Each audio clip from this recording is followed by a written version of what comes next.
Everyone, welcome to evergreen study. तो आज की वीडियो के अंदर हम BA honours semester 1 politics science का चैप्टर सेकंड का सेकंड पार्ट करने वाले हैं, fundamental right and direct principle of state policy.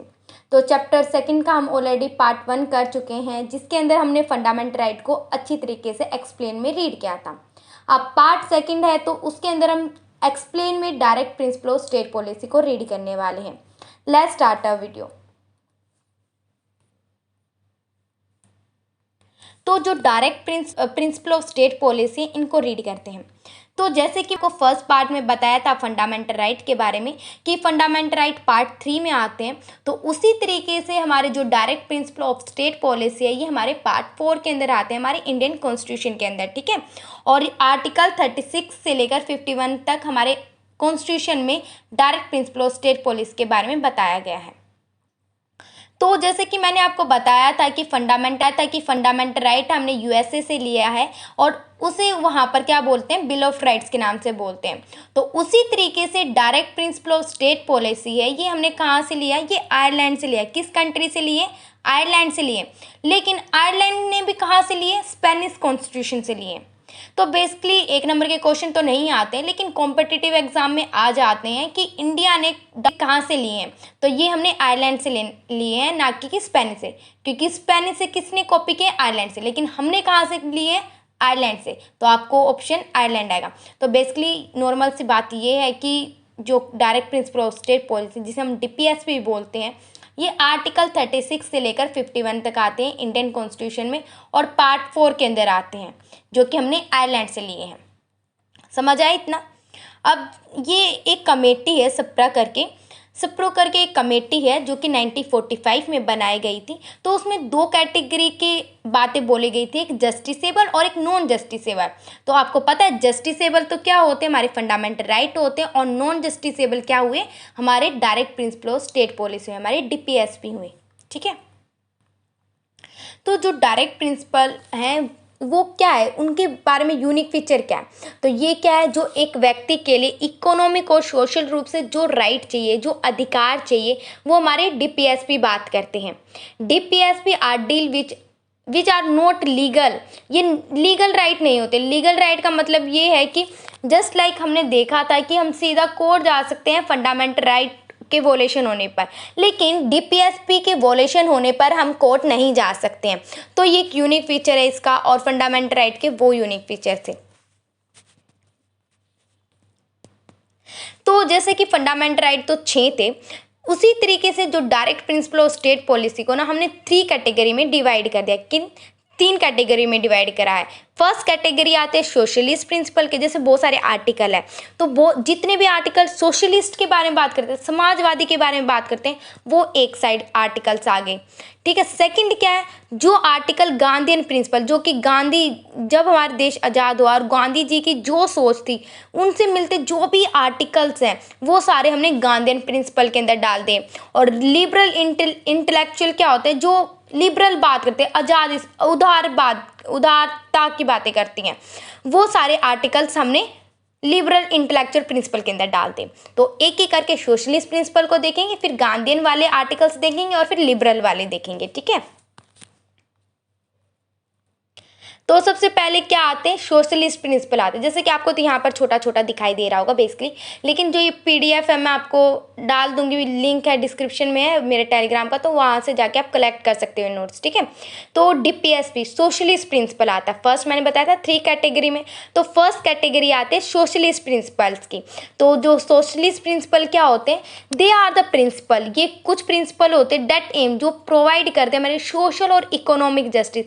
कोई भी व्यक्ति है सोशलिस्ट समाजवादी, समाज के बारे में बात करता हो, जहाँ पर समाज में इक्वलिटी के बारे में बात करते हो कि इक्वल हो, जस्टिस, न्याय हो सभी के साथ, कि वो इकोनॉमिक रूप से और समाज में सभी लोग इक्वल हो, उन्हें न्याय मिले, वो सारे बात करने वाले जो आर्टिकल है, आर्टिकल 38 क्या बात करता है? हमारा 38, ये आर्टिकल 38, 39 और जितने भी आर्टिकल आएंगे सोशलिस्ट के अंदर वो रीड करते हैं, ठीक है।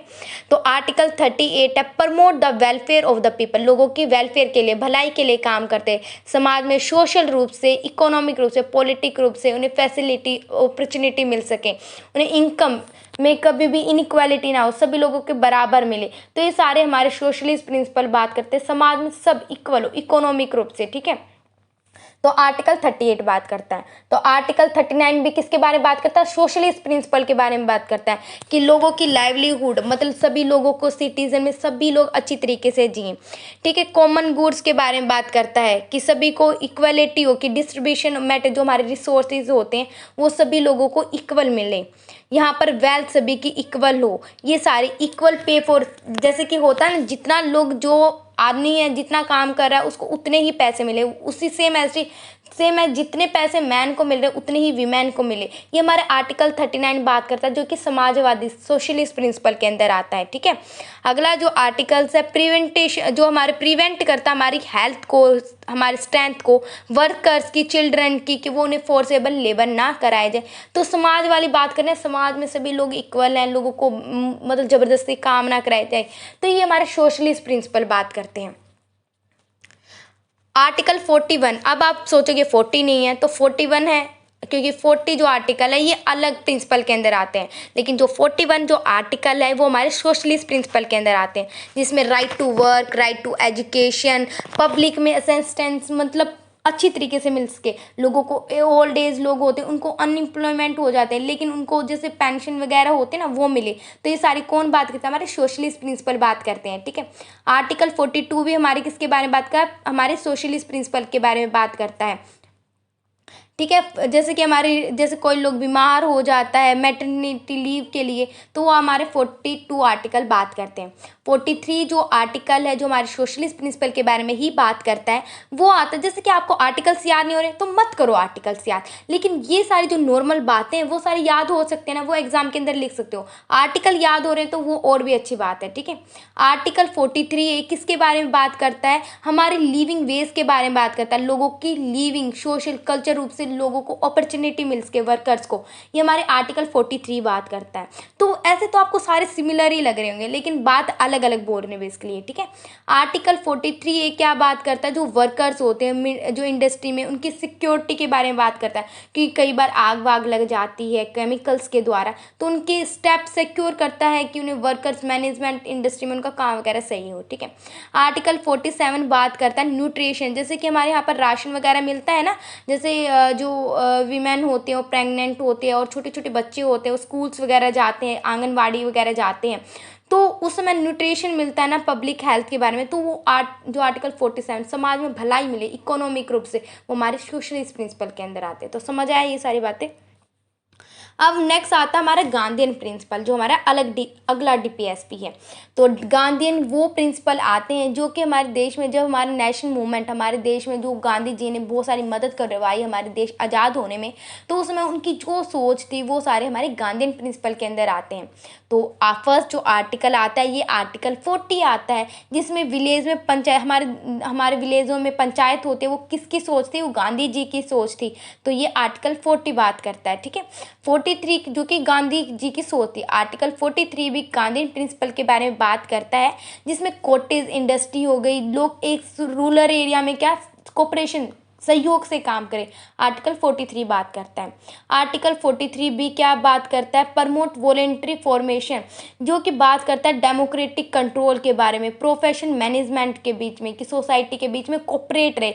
डेमोक्रेटिक कंट्री हमारे यहाँ पर सभी लोग अपने नेता खुद चुनते हैं, तो सभी लोगों के बीच में जो प्रोफेशन से लेकर क्या है, सभी में समानता रहे, मेल जोल करके काम करे, वो गांधी जी की सोच। बिकॉज क्या है, फ्रीडम के टाइम भी जो धर्म के लोग थे, सभी कास्ट के, सभी रिलीजन के लोग थे, वो क्या मैनेज, कोऑपरेशन, सहयोग करके काम कर रहे थे ना। तो सेम ऐसी गांधी जी की भी सोच यही थी, और इसीलिए हमारे गांधीयन प्रिंसिपल के अंदर आर्टिकल 43 बी है, वो हमारा गांधीयन प्रिंसिपल के बारे में बात करता है, सहयोग के बारे में बात करता है बेसिकली। आर्टिकल 46 है, वो भी हमारे गांधीयन प्रिंसिपल के बारे में बात करता है। जो SC है, ST होते हैं, उनके लिए, उनके साथ क्या थोड़ा क्या एजुकेशन जो इकोनॉमिक रूप से उन्हें थोड़ी छूट दी जाती है, क्योंकि वो उन्होंने सोशल रूप से इनजस्टिस बहुत ज़्यादा सहा है, उन्हें एक्सप्लॉयटेशन सहा है, डेट्स वाई उनको क्या थोड़ी छूट दी गई है।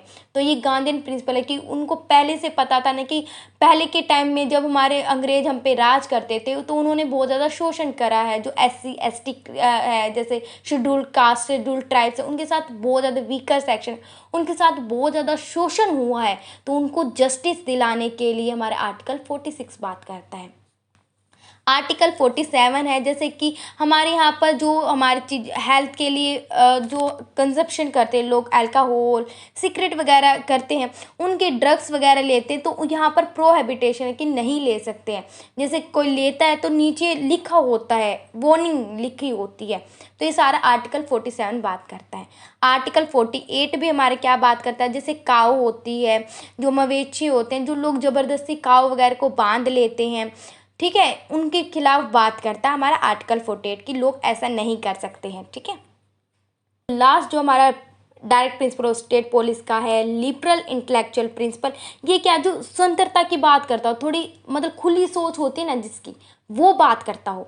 आर्टिकल 44 बात करता है कि यहाँ पर एक यूनिफॉर्म सिविल कोड है इंडिया के अंदर, जहाँ पर जैसे कि सभी जो डिवोर्स के लॉ बनते हैं वो सभी लोगों के लिए बनते हैं, मैरिज के लॉ वो सभी लोगों के लिए बनते हैं। जो एक कंट्री है तो एक कानून होता है, तो क्योंकि लिबरल आज़ादी वाली सोच है कि इसके लिए ये तो इसके लिए ये नहीं, तो इस तरीके की सोच नहीं है, सभी के लिए एक कानून बनता है यहाँ पर। ठीक है, यूनिफॉर्म सिविल कोड है मतलब। ठीक है, आर्टिकल 45 क्या बात करता है, जो लोग जो बच्चे होते हैं जो कि उनको नॉर्मल क्या है, उन्हें एलिमेंट्री एजुकेशन है उनको लेने का अधिकार है, और उन्हें अर्ली एज केयर और एजुकेशन है वो कंप्लीट 6 ईयर थी पहले, लेकिन अब तो बढ़ा दी गई है, 14 ईयर्स हो गई है बेसिकली। ठीक है, कि उन्हें एजुकेशन लेने का राइट है। आर्टिकल 48 है, जो direct principle of policy, direct principle of state policy क्या बात करती है कि एग्रीकल्चर और एनिमल जो हस्बेंड्री होते हैं उन्हें मॉडर्न और साइंटिफिक लाइन के बारे में बात करता है कि जो एनिमल्स होते हैं उनके लिए जो खाद वाद से रिलेटेड जो मटेरियल होता है वो स्वतंत्रता वाली बात कर रहे हैं, थोड़ी आज़ादी खुले वाली सोच कि उनके लिए एग्रीकल्चर और एनिमल्स के लिए सरकार पॉलिसीज़ बनाते हैं बेसिकली। तो direct principle of state policy का काम क्या होता है, जो गवर्नमेंट होती है लोगों के लिए पॉलिसीज़ बनाती है बेसिकली। ठीक है, कि बच्चों को एजुकेशन देना है तो उनको बुक्स प्रोवाइड, मतलब पॉलिसीज़ बनाते हैं। तो इसी प्रकार जो आर्टिकल 48 है क्या बात करता है, जो एग्रीकल्चर से रिलेटेड, एनिमल से रिलेटेड हमारे यहाँ पर बहुत सारी पॉलिसीज़ बनाए जाते हैं ना गवर्नमेंट के द्वारा, वो बात कर रहा है ये। ठीक है, आर्टिकल 49 क्या बात करता है, प्रोटेक्ट मोनूमेंट, जो हमारे एक खुली सोच है कि आज हम अपने मोनूमेंट है वो बचाएंगे, आज जो हमारे जो ऐतिहासिक जो इमारतें वो बचाएंगे, प्लेस बचाएंगे, ऑब्जेक्ट बचाएंगे। तो वो खुली बात करें कि वो आगे आने वाले टाइम में काम आएंगे, बिकॉज जो हमारे जैसे ताजमहल है कि हिस्टोरिकल मोनूमेंट हमारे यहाँ पर, तो आज हम उसकी सेफ्टी कर रहे हैं तो बहुत सारे ट्रैवलर्स आ रहे हैं इंडिया में घूमने के लिए और बहुत सारे रिवेन्यू भी हो रहा है हमारे यहाँ पर। ठीक है, तो आर्टिकल 49 बात करता है ये। ठीक है, तो खुली सोच है। आर्टिकल 50 क्या बात करता है कि जुडिशरी है, जो होते हैं जो हमारे लिए कानून वगैरह बनाती है, वो एग्जीक्यूटिव जो कानून एग्जीक्यूट करती है, जो हमारे कानून बना, देखो हमारी 3 वो होती हैं स्टेट में, एक होता है जुडिशरी, एक एग्जीक्यूटिव और एक लेजिस्लेचर होता है। तो लेजिस्लेचर होता है वो कानून बनाता है, और एग्जीक्यूट जो कानून लेजिस्लेचर ने बनाए उनको एग्जीक्यूट करता है, मतलब इम्प्लीमेंट करता है इंडिया में, और जुडिशरी उनकी रक्षा करता है। तो एज जो हमारा आर्टिकल 50 क्या बात करता है, जो जुडिशरी और एग्जीक्यूटिव जो कानून इम्प्लीमेंट करता है और जो कानून की रक्षा करता है, उनके बीच का काम का डिवीजन कौन करता है, आर्टिकल 50 बात करता है। आर्टिकल 51 क्या बात करता है, हमारे पीस एंड सिक्योरिटी, जो हमारे अदर नेशन के साथ जो भी रिलेशन होते हैं उनकी शांति के लिए बात करता है। ठीक है, तो ये सारे हमारे क्या आते हैं, direct principle of state policy के 3 कैटेगरी में जो डिवाइड करे वो हमने रीड करे। अब देखते हैं जो direct principle of state policy, इनके जो क्या बातें उनको यूनिक बनाते हैं। ये नो लीगल फोर्स, हम इसके खिलाफ क्या लीगल नहीं होते, हम कोर्ट नहीं जा सकते। इलॉजिकल अरेंजमेंट है इनका, क्योंकि कई 40 यहाँ पर है, 41 यहाँ पर, अलग अलग है। ठीक है, ये कंजर्वेटिव सोच वाले हैं, थोड़ा क्या बात करें गवर्नमेंट पॉलिसी बनाएंगे देन काम होगा, तो इस तरीके की बात हो रही है। और कई बार क्या होता है सेंटर और स्टेट के बीच में झगड़ा हो जाता है, क्योंकि कई बार क्या होता है, जैसे direct principle of state policy का मतलब ही होता है कि गवर्नमेंट पॉलिसी बनाती है, तो कई बार स्टेट ऐसी पॉलिसीज बनाता है जो सेंटर को अच्छी नहीं लगती, और कभी सेंटर ऐसी पॉलिसी बना देता है जो स्टेट को अच्छी नहीं लगती, तो कई बार इनके बीच में क्या हो जाता है, झगड़ा हो जाता है। अब हमने पूरा क्या रीड कर लिया हमने, अच्छी तरीके से रीड कर लिया हमने फंडामेंटल राइट को और डीपीएसपी को। अब इनके बीच में क्या डिफ्रेंशिएट है ये अच्छी तरीके से आपको लिख के आना है, वो रीड करते हैं, ठीक है। तो फर्स्ट क्या है, फंडामेंटल राइट को देखेंगे, फिर डीपीएसपी को देखेंगे। तो फंडामेंटल राइट क्या है, जो कि पार्ट 3 में दिया गया है, लेकिन हमारे direct principle of state policy part 4 के अंदर दिए गए हैं। तो फंडामेंटल राइट है ये 12 से लेकर 35 आर्टिकल तक आते हैं, लेकिन हमारे डीपीएसपी होते हैं ये आर्टिकल 36 से लेकर 51 तक आते हैं। तो ये फंडामेंटल राइट होते हैं, ये लीगल राइट होते हैं, गारंटी देते हैं, ये बेसिक राइट होते हैं बेसिकली, लेकिन ये नॉर्मल इंसान को चाहिए ही चाहिए होती है बेसिकली। लेकिन डीपीएसपी क्या होता है, जो गवर्नमेंट होती है वो पॉलिसीज बनाती है बेसिकली, और देन काम होता है। तो फंडामेंटल राइट क्या होते हैं, पॉलिटिकल राइट होते हैं किसी भी व्यक्ति के लिए कि चाहिए भाई, जैसे कि जेंडर से रिलेटेड हो गया, हमारा रिलीजन से रिलेटेड होगा, ये राइट होते हैं। लेकिन हमारे डीपीएसपी क्या होते हैं, ये इकोनॉमिक, लोगों को ऊंचा उठाने की बात करते हैं, सोसाइटी में सभी इक्वल हो ऐसी बात करते हैं, ठीक है। जो हमारे फंडामेंटल राइट होते हैं ये लोगों के वेलफेयर के लिए काम करते हैं, जबकि डीपीएसपी होते हैं कई बार क्या है, गवर्नमेंट पे कंप्लीटली डिपेंड होना पड़ता हमें, ठीक है। क्योंकि यदि हमें वेलफेयर के लिए काम करवाना है तो मैं असेंबली कर सकते हैं, और बहुत सारे लोगों को उस चीज़ से दिक्कत है तो गवर्नमेंट को बनाना पड़ेगा। लेकिन क्या होता है, डीपीएसपी में हम कोर्ट तो नहीं जा सकते, गवर्नमेंट ने जो पॉलिसी बनाई हमें उसके अकॉर्डिंग ही काम करना होता है। जो फंडामेंटल राइट होता है, जो फंडामेंटल राइट का वोलेशन होता है तो हम सीधा सुप्रीम कोर्ट जा सकते हैं, पनिशेबल होते हैं। लेकिन हमारा डीपीएसपी का वोलेशन होने के बाद ये पनिशेबल नहीं होते हैं, ये जस्टिसेबल होते हैं, ये नॉन जस्टिसेबल होते हैं। यहाँ सुप्रीम कोर्ट जा सकते हैं, यहाँ पर कोई कोर्ट नहीं जा सकते हैं। अगला क्या है, if there is a law, यदि कोई भी वोलेशन होता है तो इनवैलिड, जैसे कई बार क्या होता है, बहुत सारे ऐसे लॉ आते हैं जो कि बहुत ऐसे होते हैं कि जो फंडामेंटल राइट को मतलब इनकार करते हो, लेकिन फंडामेंटल राइट तो सुपीरियर होते हैं, तो क्या होता है उन लॉ को ही हटा देते हैं, लेकिन फंडामेंटल राइट को कभी नहीं हटाया जा सकता। लेकिन डीपीएसपी के अंदर क्या होता है, यदि कोई लॉ है जो डीपीएसपी को तंग कर रहा है, मतलब उसके फेवर में नहीं है, तो उनको हम चेंज कर सकते हैं डीपीएसपी को, लेकिन फंडामेंटल राइट चेंज नहीं हो सकते हैं, ठीक है। मतलब हो सकते हैं कभी चेंज, जो कि बहुत बड़ी प्रॉब्लम क्रिएट कर रहे हो बहुत, लेकिन उसके स्ट्रक्चर होता है वो चेंज नहीं कर सकते, लेकिन हमारे डीपीएसपी को हम चेंज कर सकते हैं। जो फंडामेंटल राइट होते हैं ये रिस्ट्रिक्शन लगाते हैं स्टेट के ऊपर कि स्टेट को ये करना नहीं चाहिए, लेकिन गवर्नमेंट डीपीएसपी के अंदर क्या होता है, गवर्नमेंट को ये हमारे लिए अचीवमेंट के लिए पॉलिसीज बनानी पड़ती है, ठीक है। जो हमारे फंडामेंटल राइट होते हैं ये सस्पेंड हो जाते हैं ड्यूरिंग इमरजेंसी। इमरजेंसी के तहत क्या होता है, फंडामेंटल राइट इमरजेंसी के तहत हट जाते हैं, लेकिन आर्टिकल जो 20 और 21 होता है जिसमें हमें राइट टू लाइफ का अधिकार, हमें जीने का अधिकार होते हैं, बेसिक राइट होते हैं, वो कभी भी इमरजेंसी के दौरान नहीं सस्पेंड हो सकते। तो एक अच्छी बात है ना कि कुछ जो आर्टिकल्स होते हैं जो कि क्या होते हैं हमारे इमरजेंसी के तहत भी नहीं हटते, लेकिन डीपीएसपी क्या होते हैं, इमरजेंसी लगी इंडिया के अंदर तभी हट जाएंगे। और फंडामेंटल राइट होते हैं ये हमने यूनाइटेड स्टेट ऑफ अमेरिका से लिए हैं, जबकि हमारे direct principle of state policy है ये हमने आयरलैंड से लिए हैं, और आयरलैंड ने भी कहाँ से कॉपी किए, स्पेनिश से किए हैं। तो बेसिक बात थी ये हमने कर ली, तो हमारा चैप्टर 2 है वो भी खत्म होता है। If you like video then like share and subscribe my channel. यदि आपको इस चैप्टर से रिलेटेड नोट चाहिए तो आप मेरे टेलीग्राम चैनल से जुड़ सकते हो, लिंक है डिस्क्रिप्शन में। Thank you for watching.